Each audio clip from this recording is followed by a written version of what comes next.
Breaking Awareness. Salut à toutes et à tous les amis, c'est Petit Ninja en compagnie de Zenkuro. Salut, c'est encore moi. Et oui, on est là, on est de retour pour Pour vous la jouer. suite. Non, on va pas vous jouer un mauvais tour en fait.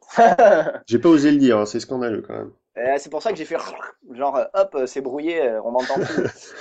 Donc effectivement, Bon, on est de nouveau ensemble pour la suite de notre série de podcasts achetés au Japon, puisque dans la première vidéo, on vous a parlé un petit peu de nos sites favoris qu'on recommande.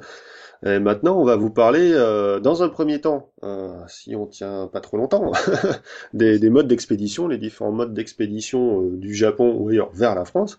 Et puis, on va essayer de vous parler de la douane dans un deuxième temps. Oh, ça fait peur, la douane.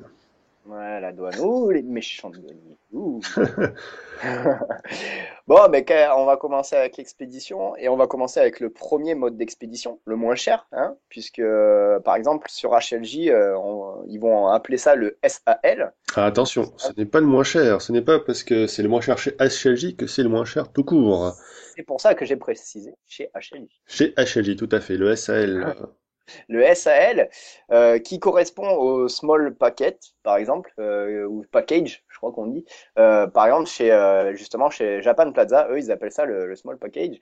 Ou le gift aussi, hein, comme on peut trouver, hein, c'est Alors ça, le hein, GIF, non, le GIF gift, c'est autre chose. différent, c'est encore autre chose. C'est un truc, c'est une croyance populaire qui veut que lorsqu'on indique qu'un colis est un cadeau, donc un gift, Ouais. il ne passe pas par la case douane. Eh ben, ça c'est des conneries, mais on en parlera tout à l'heure. Euh, pour synthétiser, je vais peut-être présenter les différents modes, juste les lister, et puis on va les redétailler comme tu as commencé. On a D'accord. le surface, tout d'abord, qu'on trouve pas partout, mais en gros c'est l'envoi par bateau qui va mettre 3 mois. Le SAL, c'est de l'envoi par avion mais non prioritaire, qui va mettre 2 semaines. On a le airmail, avion semi-prioritaire qui met à peu près une semaine. Et puis après, on a les envois rapides, l'EMS, qui est vraiment l'express japonais. Et puis, on va avoir les transporteurs, FedEx, UPS, etc. Donc le SAL, je te laisse parler, cher ninja. Alors le SAL, ça va être moi personnellement, ça va être, et je pense que c'est pour beaucoup d'entre nous pareil, ça va être le mode d'expédition le plus utilisé. Tout simplement parce que sur HLJ, je précise bien, c'est le moins cher. Du coup, donc ça permet de faire des petites économies. Il faut compter en délai de réception 3 à 4 semaines. C'est un petit peu long, Ouais, mais comment ça dépend des sites, effectivement, des ça périodes. C'est dépend vrai des sites. qu'HLJ, en ce moment, c'est entre 2 et 4 semaines, c'est vrai, tout à fait. Voilà, c'est peut-être Idéalement, ça peut aller au plus court, ça peut être 10 jours. Sur certains sites, c'est 2 semaines. HLJ, ils sont un peu plus longs, je ne sais pas pourquoi. ouais, donc en fait, je vais préciser un truc, hein. Mm. Avec mon expérience, donc c'est-à-dire avec HLJ essentiellement, et bon, Plaza Japan, j'ai commandé que 2 fois, donc du coup, je vais vraiment parler au nom d'HLJ, hein. Donc tout ce que je vais vous dire, c'est au nom d'HLJ, puisque c'est la seule expérience que j'ai. Quand je commande en salle, voilà, ça met enfin en SAL, ça Ouais. met 3 à 4 semaines à peu près. C'est ce qui coûte le moins cher sur ce site-là. Jusqu'à présent, je n'ai eu aucun frais de douane à payer avec ce mode d'envoi. Donc c'est vraiment pour moi, hein, c'est à titre personnel, je précise, sur HLJ, c'est le meilleur moyen d'expédition puisque je vais pas payer très cher, mais j'aurai pas les douanes derrière. Ouais. Après, il faut être patient. Voilà, il faut être patient, ça met 3 4 semaines, mais bon, entre ça et payer la douane, hein, Ouais. Et puis en principe, si vous faites de la maquette, vous êtes plutôt quelqu'un de patient, donc vous n'aurez pas à avoir de soucis. voilà. Alors petite précision sur le SAL, il y a le SAL suivi et le normal, hein. Je pense que tu parlais du normal, on va dire. Le Euh, suivi, c'est le Registered. Je précise parce que moi j'ai eu des copains qui sont en région parisienne et qui ont eu des soucis avec des colis qui disparaissaient, etc. Lors de commandes. Moi, ça m'est jamais arrivé, hein. Je suis en province, j'ai jamais eu aucun souci sur un colis envoyé en SAL depuis n'importe quel site ou internet ou eBay. Mais j'ai des copains qui ont eu des soucis donc de vol de paquets disparus. Donc si vous êtes un peu craintif là-dessus, vous avez l'option Registered qui vous permet donc d'avoir le suivi du colis et donc d'être sûr d'être livré chez vous.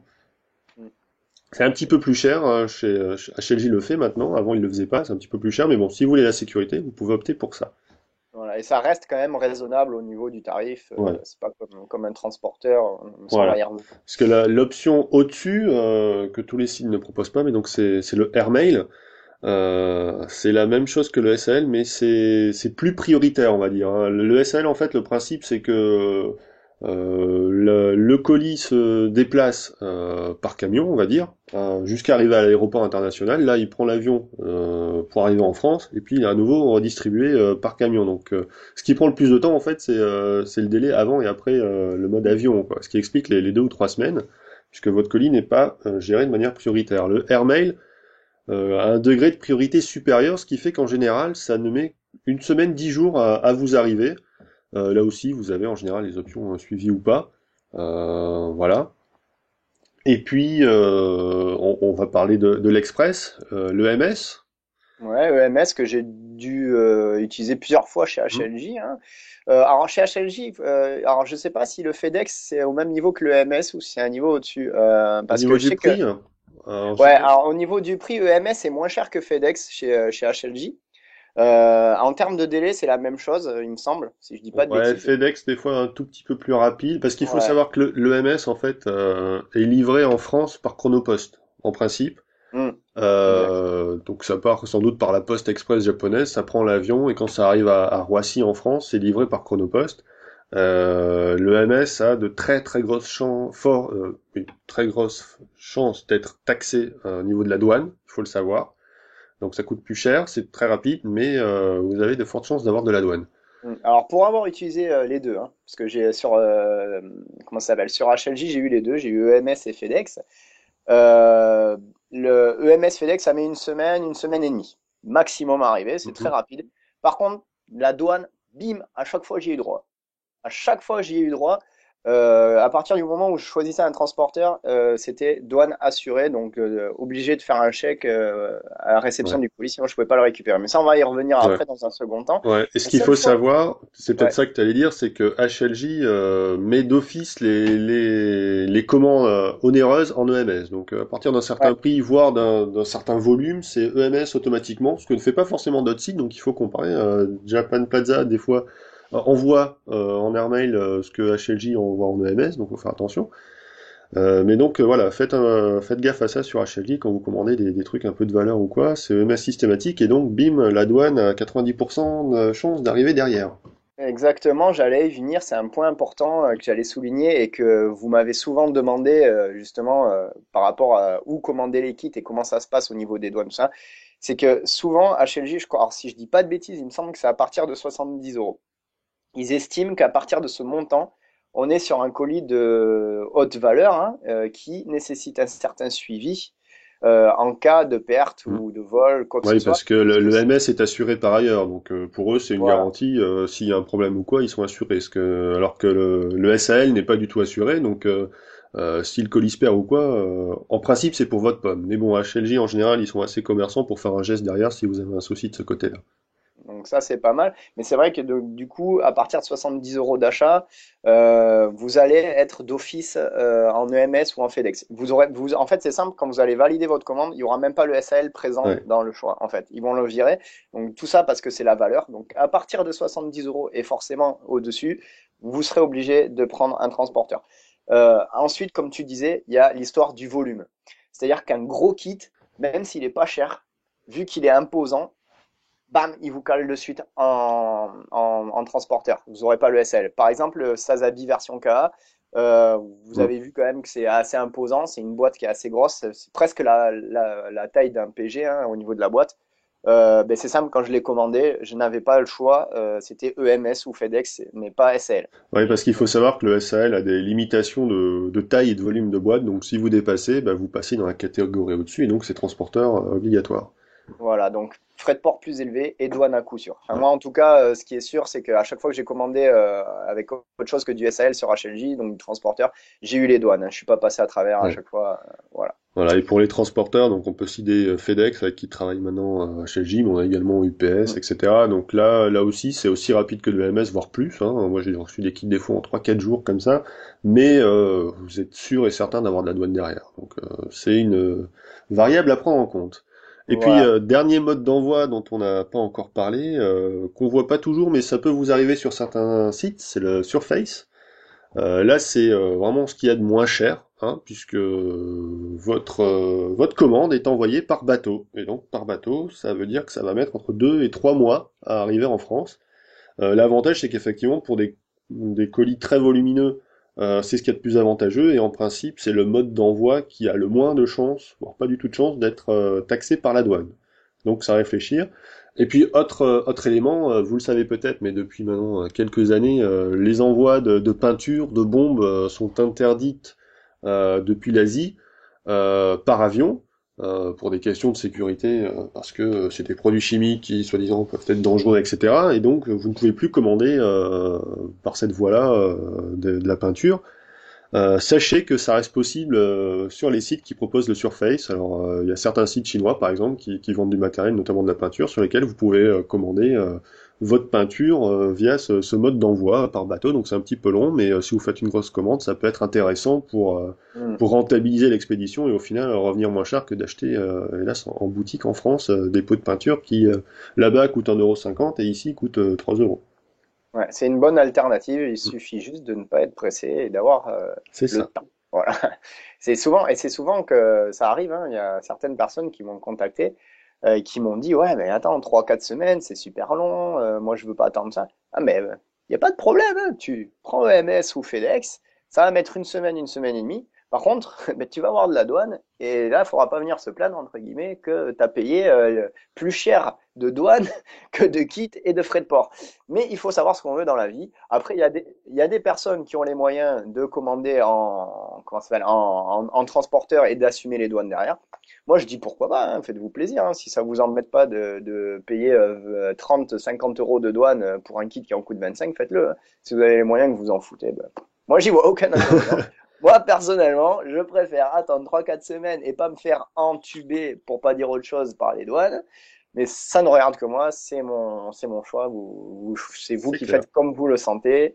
Il n'y a pas de problème là-dessus. Voilà. Bon, on peut comprendre que quand on démarre, on est impatient, mais quand on a un peu plus Mm. de bouteilles et que comme moi on a du stock, on apprend à être patient pour recevoir un kit qu'on fera de toute façon dans 5 ans. Donc, Parle pour toi. oui, je parle pour moi, tout à fait. Non, mais J'ai c'est vrai. On est tous. j'ai fait en janvier un kit que j'avais commandé avec grande impatience en décembre 2002. Donc, tu Ouais, vois, ah ah, ouais. il me le faut, il vient de sortir, c'est le RX 118 version K, là. Il est tout beau, il est tout neuf, il est super, super design. Et puis je l'ai fait 10 ans après, donc Ouais, c'est pas j'aurais mal. aussi bien pu le commander avec un expédition à dos de mulet, ça aurait été pareil. Hein. Hein. Exactement. Voilà. Enfin, en tout cas, vous faites comme vous voulez, mais voilà. Enfin, sachez que bon, la douane, c'est quand même un facteur qui est présent. Et on On va va en en parler parler. tout de suite. Voilà. Donc Donc, la douane, hein, qu'est-ce que c'est concrètement? C'est comment se faire enculer à sec sans vaseline, voilà, pour un kit qui coûte que dalle. Voilà. En gros, c'est résumé, hein. on se fait enculer sans vaseline, plus par les transporteurs finalement que par l'État lui-même, hein, parce que, alors, je vais expliquer d'abord un petit peu en quoi ça consiste la douane. Qu'est-ce que vous payez quand on dit qu'on reçoit la taxe de douane? C'est d'abord la TVA. En principe, lorsque vous commandez vos kits à l'étranger, vous les payez hors taxe. Et donc, lorsque ça arrive en France et que vous êtes douané, on va vous demander de payer 20% de TVA. Bon, jusque-là, j'ai envie de dire, c'est normal. Vous avez ensuite des frais de dossier. C'est là où ça devient un petit peu douloureux parce que surtout si vous prenez par transporteur, les frais de dossier, c'est un forfait de souvent autour de 20 € cash avant de compter la TVA, etc. Et puis ensuite, il y a les vraies taxes de douane, où là c'est un pourcentage entre 3,5 et 5% de la valeur, mais uniquement au-dessus d'une valeur de 150 € d'achat. Voilà, ça c'est un petit peu la base de calcul. Alors, quels sont les modes de transport qui sont taxés de manière privilégiée? Ben, vous l'avez compris, c'est d'abord tout ce qui est en express, tout ce qui est en transporteur. Les transporteurs, c'est quasiment 99% de chances d'être douané. Le MS, c'est livré par Chronopost, c'est on va dire 90% d'être douané. Le SAL, au-dessus de, on va dire, de 50 € d'achat, là, vous avez de bonnes chances d'être douané, mais c'est pas systématique. C'est pour ça qu'on vous disait, le SAL, c'est à privilégier, la douane n'est pas systématique. En dessous de 40-50 €, vous êtes quasiment sûr de passer au travers. Pour les gros kits, on va dire c'est un coup sur deux. Et le Surface, c'est très très peu de chances d'être douané. Après, je vais faire une parenthèse. Ayant toujours commandé en SAL ou presque chez HLG, parce qu'il a fallu quand même que j'utilise le MS pour certains kits, Hum. euh, toutes mes commandes SAL, que ce soit sur HLJ ou sur Japa Plaza, jamais eu de douane jusqu'à présent. Et je touche du bois pour que ça continue. Et je peux vous garantir, pour l'instant, je suis passé au travers, il n'y a pas de souci, quoi. Ouais, moi j'ai dû me faire douaner peut-être 2 fois cette année sur des commandes RSAL, dont une qui était quand même à 80 euros, donc je l'avais prévu celle-ci, hein. Quand vous êtes Ouais, je vous dis voilà. de 50, 60 euros, vous avez quand même très forte chance d'être douané. Après, moi, c'était des commandes. Je crois qu'en SL, j'ai jamais dépassé les 50, Mm. 60 euros. Enfin, de mémoire, comme ça, je me rappelle pas être monté jusqu'à 50 ou Voilà. 60 euros, hein, Après voilà. ça peut arriver, hein. Moi dernièrement j'ai eu une commande de 40 euros qui s'est fait douaner, hein, c'est tout. Alors au niveau des Faut frais de prévoir le dossier, coup, quoi. voilà, au niveau des frais de dossier, comme je vous le disais tout à l'heure, le SAL, c'est livré par la Poste. Depuis quelque temps, la Poste se prend des frais de dossier, ce qui n'était pas le cas il y a quelques années. C'est, je crois, 11 ou 12 euros forfaitaires. Donc derrière, on va vous rajouter la TVA et éventuellement les frais de douane si c'est plus de 150 euros. Chronopost et FedEx, c'est, comme je vous le disais, entre 20 et 22 euros. Donc ça commence à taxer méchamment. Vous voyez, si vous faites livrer un truc par FedEx qui vous a coûté 20 euros, hein, mais vous êtes très impatient, vous voulez votre kit tout de suite, ben vous avez déjà 22 euros de frais de dossier cash, plus la TVA à 20%, alors ça va vous faire du 5 euros de plus. Voilà, vous êtes déjà une valeur, comme le disait tout à l'heure Petit Ninja, au-dessus de votre kit. Euh, Ah, c'est ridicule. donc Ça, c'est c'est. à calculer quand même, hein. Ouais, voilà, enfin, je dis c'est ridicule, attention, hein, je dis pas c'est ridicule dans votre démarche à vous, c'est au niveau de la douane que c'est ridicule, parce que on vous quand même vous taxe plus que la valeur de votre kit, c'est ridicule. Surtout qu'en plus, je crois, on en avait discuté tous les deux, une fois qu'ils ont remboursé leurs frais de dossier et compagnie, ils se font quasiment pas de marge en fait au final dessus, hein. Donc c'est ridicule. Moi j'ai pas honte Ah et je ben me cache pas. clairement, à mon avis, lorsque ça arrive en France, la société qui livre, que ça va être Chronopost ou FedEx, c'est sur les frais de dossier qui se font payer, hein, en clair. C'est pour ça que eux n'hésitent pas à taxer systématiquement. C'est parce que pour eux, le frais de dossier, c'est la rémunération de la livraison, puisque le site chez qui vous avez commandé va payer le transporteur japonais, pas le transporteur français. Mm. Non, mais c'est ridicule, hein, franchement. Enfin, c'est pour ça, hein, calculez bien votre coût, hein, quoi. C'est-à-dire que est-ce que ça vaut vraiment la peine de commander en transporteur? Ah ouais, comme j'ai dit tout Sachant à l'heure. que Sachant que lorsqu'on parle de TVA, c'est y compris les frais de transport. Donc, si en plus vous avez 5000 yens de MS, et les 5000 yens vont être taxés au même titre que la valeur de ce Ah qu'il bien sûr, contient. hein. Il faut savoir que la TVA, elle s'applique sur le produit que vous achetez, mais aussi sur la livraison, hein. Donc De manière attention. générale, si vous voulez faire un calcul rapide, vous comptez 25% du prix global plus les frais de dossier, quoi. Mm. De toute façon, c'est simple. Moi, les calculs commerciaux, j'étais en plein dedans, là, juste avant de partir en stage. On part sur la base de la TVA à 20%. Vous prenez votre prix, vous le multipliez par 0,20. Vous allez avoir Voilà. ce que vous devez payer en plus. C'est Et tout puis je simple. rajoute 5% par la sécurité, pour les Voilà. éventuels frais de douane, parce qu'ils C'est prennent ça. les transports, etc. Ils ont tendance à gonfler les assiettes, hein. Des fois, on se demande même sur quoi ils calculent leur truc, parce Ouais, que ouais, surtout c'est vrai. FedEx, vous verrez, si vous avez toujours, soi-disant, une petite notice qui explique le calcul, mais chez FedEx, c'est incompréhensible, hein. On ne sait pas sur quoi ils calculent, hein. Non, mais FedEx, c'est des rapaces, hein. Eux, ils Ouais. se font des sous sur Ah les mais douanes. c'est clair, C'est c'est clair. clairement Jusqu'à ridicule, hein. 2013, une douane ils ne taxaient pas, pardon, en dessous de 25 euros. Donc moi, ça m'arrivait régulièrement de commander. Bah voilà, j'avais juste un Obi Japan à 800 yens, je le faisais passer par FedEx, c'était tranquille.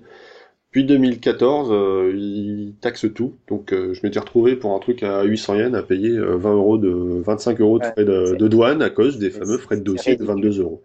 Ah non, mais c'est ridicule, quoi. Enfin, ouais, je me rappelle, moi, c'était le Strike RM. Si tu te souviens, on en avait parlé. Ouais. J'avais précommandé sur HLJ mon Strike RM en MG.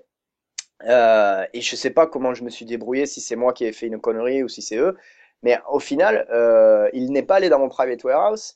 Il a été directement expédié à la réception des locaux d'HLJ et expédié en EMS. Ouais. En fait, alors que moi, je le voulais en SAL. Je n'étais pas pressé. Voilà.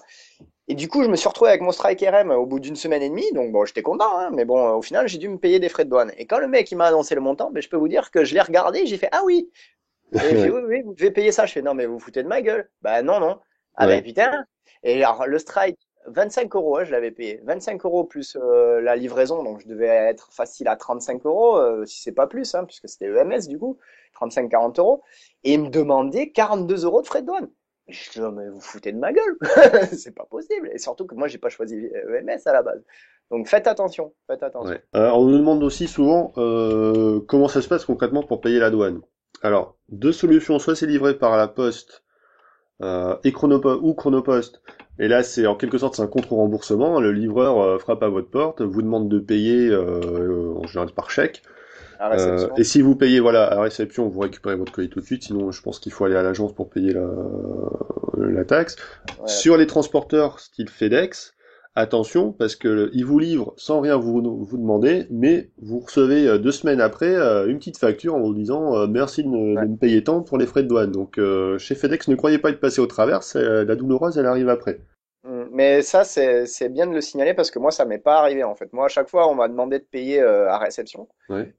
Bon, alors, j'ai fait plus de MS que de FedEx. Mais quand j'ai été livré par FedEx, ils me l'ont demandé à réception. Bon, après, c'était peut-être parce que moi aussi, j'habitais à l'époque dans un petit, dans une petite ville à la campagne, tout ça. Mais voilà, méfiez-vous parce que, comme disait Nkoro, si vous vous dites je suis peinard, j'y suis passé à travers, puis 2 semaines après, vous avez une belle surprise qui vous attend dans la boîte aux lettres, c'est une belle facture en fait, hein. Méfiance. Ouais. Et ensuite, on nous demande souvent, mais comment est-ce qu'on peut faire pour éviter la douane? Mis à part la chance et les pourcentages de chances d'être taxé, le gift, donc j'en parlais tout à l'heure, on me dit souvent ouais, mais HLJ, ils sont nuls, ils proposent pas le gift. Faut savoir que le gift en France, ça n'a aucune valeur, effectivement. Vous auriez beau marquer que votre colis est un cadeau, donc qui théoriquement n'a pas de valeur, ça ne vaut rien. En France, même un cadeau, s'il est envoyé de l'étranger, il est taxé sur sa valeur. Donc le gift n'a aucune importance, qu'il soit marqué ou pas votre gift, il peut être taxé.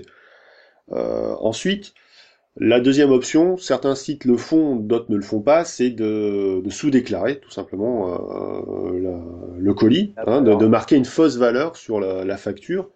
Alors effectivement, si c'est marqué plus bas que la vraie valeur, on va se dire, bah tiens, si c'est 20 $, la douane va pas y regarder. Effectivement, ça peut marcher. Mais sachez que les douaniers, s'ils ont un doute, peuvent vous demander la preuve de la valeur du colis. Moi, ça m'est arrivé effectivement d'avoir commandé des DVD aux États-Unis. C'était un gros coffret d'ailleurs, qui m'avait coûté une centaine de dollars, qui avait été déclaré pour 10 dollars. La douane a ouvert le paquet et m'a envoyé un mail gentiment en me disant Monsieur, on a des doutes sur la véracité de votre facture, merci de nous transmettre les preuves que votre colis coûte ça pour qu'on puisse le dédouaner. Donc j'ai été obligé de leur transmettre la vraie facture que m'avait adressé le vendeur et donc j'ai été taxé sur le vrai montant de mes DVD. Donc il faut aussi Voilà. être vigilant à ça. Donc du coup, si vraiment votre colis n'est pas de grande taille ou de grande valeur, privilégiez le SAL. Enfin, le SAL, quoi. On s'en fout. 3, 4 semaines, vous n'allez pas en tomber la queue, hein, comme on dit, hein. Enfin, comme on disait tout à l'heure, à la base, vous êtes maquettiste, vous êtes quand même plutôt patient. Donc, enfin, quand vous me posez la question ou quand vous la posez à Zenkuro, oui, mais qu'est-ce qu'on peut faire pour éviter la douane? Ben, la solution, elle est simple, hein, il y en a pas 36, hein. SAL. Voilà. Voilà. C'est juste ça. En fait, on peut pas vous dire mieux, on peut pas vous trouver mieux puisque à l'heure actuelle, c'est la seule solution. Voilà. Après, Le seul libre à conseil vous. le plus raisonnable, c'est de vous dire de prévoir, lorsque vous achetez un kit, le pourcentage de douane, Voilà. surtout si c'est un truc qui coûte un petit peu de sous, pour pas avoir de surprise à l'arrivée, tout simplement. La surprise, ça sera plutôt de ne pas payer de douane et se dire, ah bah tiens, tant mieux, là, j'ai eu de la chance, je vais pas payer 20 € de plus. Voilà. Et puis ces Mais sous-là, ben, ça vous permet d'acheter c'est vos consommables ou un autre kit derrière. Et puis voilà, voilà, quoi. c'est la règle du jeu, hein, c'est comme ça. Ouais, juste, voilà, ben, moi, comme je vous ai dit, en SAL, j'ai jamais eu de douane. Donc, enfin, voilà, je continue en SAL. Les rares fois où j'ai eu de la douane, c'était donc l'histoire du strike qui était parti en EMS. J'en ai eu sur le Sazabi version K, parce qu'il a été envoyé en EMS par rapport à la taille du colis. Et bien entendu, ben, le Red Frame, hein, puisque bon, Perfect Grade, plus de 100 euros, Mhm. la taille du colis. Enfin, là, c'était un ensemble de choses, donc là, il y a eu forcément de la douane. Mais je crois que j'ai payé que 3 fois les douanes, hein, il me Ouais. semble. Après, voilà, si la question qui revient, enfin, c'est pas une question, c'est plutôt une remarque de la part des gens, c'est ouais, mais HLJ, pourquoi ils déclarent, donc soit ils mettent pas de gift ou ils déclarent la vraie valeur. Faut savoir que c'est quand même des sites qui sont connus, qui ont pignon sur Mm. rue. Pour eux, il n'y a aucun intérêt, si ce n'est de se faire épingler par la loi de leur pays pour fausse déclaration lorsqu'ils font de l'envoi. Donc c'est normal que des sites comme HLJ, comme Amiami, déclarent les vrais montants. Ne triche pas, parce que c'est ça, hein, faire une fausse déclaration, c'est tricher quelque part. Et au C'est ça. final, moi de mon expérience, les sites qui proposent entre guillemets ce genre de service qui est pas vraiment légal, hein, faut le dire, c'est souvent des petites sociétés, voire, comme ça arrive souvent au Japon, un particulier qui ouvre un site et qui fait des envois comme ça dans le monde entier, qui profite du système et qui se permet, parce que c'est pas un vrai professionnel, de diminuer le prix indiqué sur le colis. Ça veut pas dire que même ne sont pas sérieux, hein. Moi, je connais beaucoup de sites qui sont gérés comme ça et qui sont sérieux, mais voilà, quand par contre vous avez affaire à une vraie entreprise sérieuse, c'est normal et on peut pas leur reprocher de jouer les règles du jeu, hein. Tout à fait. Ouais, ça, puis ouais, enfin, de toute façon, ce qu'il faut savoir, c'est que à la base, quand vous êtes une entreprise, vous avez un numéro. Alors il y a le SIRET, tout ça, ce genre Oui. de trucs, c'est des trucs qui sont juridiques et que vous êtes obligé d'avoir. Et du coup, vous êtes référencé quelque part. Et de toute façon, si vous trichez, ben, d'office, de toute façon, ça se saura. Voilà. Ce qu'il faut savoir, c'est que un jour, ça se saura. Et une entreprise comme HLJ, comme tu disais tout à l'heure, n'a absolument aucune raison de faire ce genre de démarche, puisque ça leur coûterait plus cher, voire leur fermeture au final. Puis pour quelques euros, enfin juste pour quelqu'un qui aurait décidé que non, moi je comprends tout à fait cette démarche, vu que je suis dans le commerce maintenant, et c'est vrai que après il y a quand même le SAL. Enfin moi j'en reviens toujours à ce SAL, hein, je suis désolé, mais il propose déjà ce service-là, le Mhm. SAL, qui est quand même pas non plus super cher et qui vous permet d'éviter d'avoir la douane. Donc, il faut pas trop en demander non plus, hein. Il faut aussi que leur entreprise elle tourne, hein. Ils peuvent pas se permettre de tout donner, hein. S'ils donnaient tout, Ouais. ben, l'entreprise elle serait obligée de fermer. C'est ça Et, qu'il faut se dire et aussi, pour hein. revenir sur le SL et sur les délais, effectivement, tu disais 3-4 semaines. Ça peut être plus long, hein. Moi, j'ai déjà eu des colis qui venaient de HLJ qui ont mis 6 semaines à arriver. Mm. C'est assez exceptionnel, mais faut le savoir pour pas trop s'inquiéter de pas voir arriver un colis, surtout si vous n'avez pas pris un colis en suivi.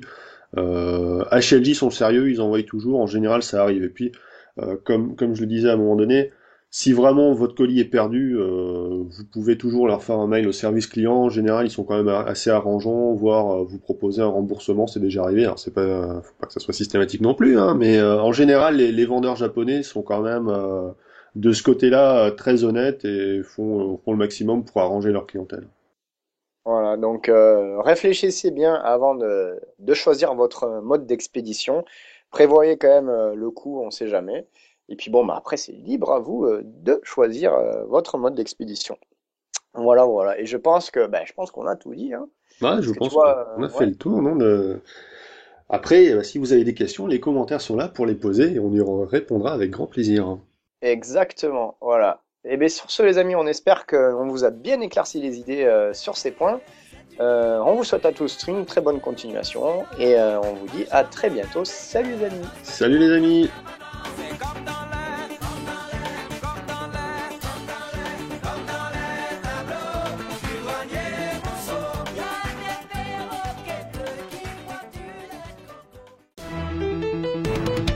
Breaking Avenues.